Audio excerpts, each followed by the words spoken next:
And the Kenya Human Rights Commission is calling for the unconditional and immediate release of activists abducted by security agents for their perceived role in the protest against the finance bill. The human rights body demands come as those deemed to be leading the protests continue to be abducted and released without charges. So far, 3 digital personalities have been abducted in a space of just 3 days in relation to the protest. And as Brenda Wanga now reports, the abductions continue despite the government's pledge to stop such tactics. The last 1 week has seen heightened agitation by the youth, first against the Finance Bill 2024, and now a litany of other grievances carried forth by the youthful Kenyans who have pronounced themselves online, on the streets, and even in churches. The growing dissent over the leaderless movement has seen government grapple to identify and contain those believed to be organizing the protests. The most vocal of the online brigade are finding themselves facing the tried and tested government clampdown tactics in a bid to suppress the protests. Shad Khalif is the latest victim of the government's intimidation and threats. Footage captured on CCTV shows him walking outside an entertainment joint in Nairobi's South Bay area. He's grabbed by a group of men numbering about 4 and bundled into a waiting car and driven off, sparking an online campaign for his release. Just before Shad's abduction, another personality involved in the protest, Dr. Austin, also known as Japrado, had been taken by unknown people as he helped in a blood drive ahead of Tuesday's protest. He was released later Sunday evening after a spirited online and physical campaign that brought together the medical and legal fraternity. Repressive systems down.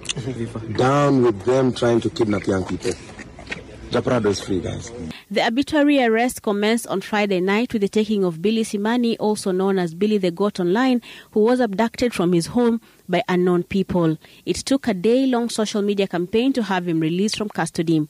Both Billy and Dr. Austin looked visibly shaken when released from police stations with no charges pressed. I want to confirm that we've been able to rescue Billy. He is safe and sound. Hold every stronghold! When the Kenya Kwanza government took office, the leadership had sworn that these tactics in reaction to political activities would not be tolerated, with no less than the president and his deputy leading the way in denouncing abductions. That you shall never in your presidency use the criminal justice system to manage politics. You have told us that you'll manage politics the conventional way through persuasion and reaching out. I want to give a word on behalf of our president that you are free to criticize his government without fear of reprisal from state agencies. I have sat down with the command of the police from the IG downwards, and we have agreed that they will operate within the law. Operating within the law includes defending themselves. Yeah?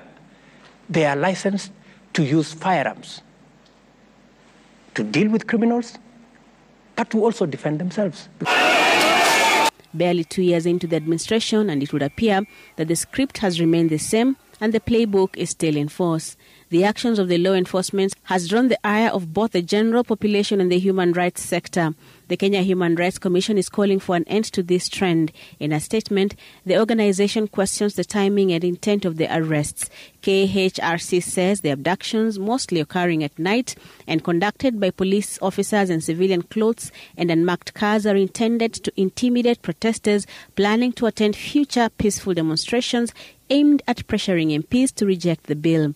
Sentiments shared by the Law Society of Kenya that is also condemning the abductions and calling for an immediate end to the same, as well as the unconditional and immediate release of the latest abductee.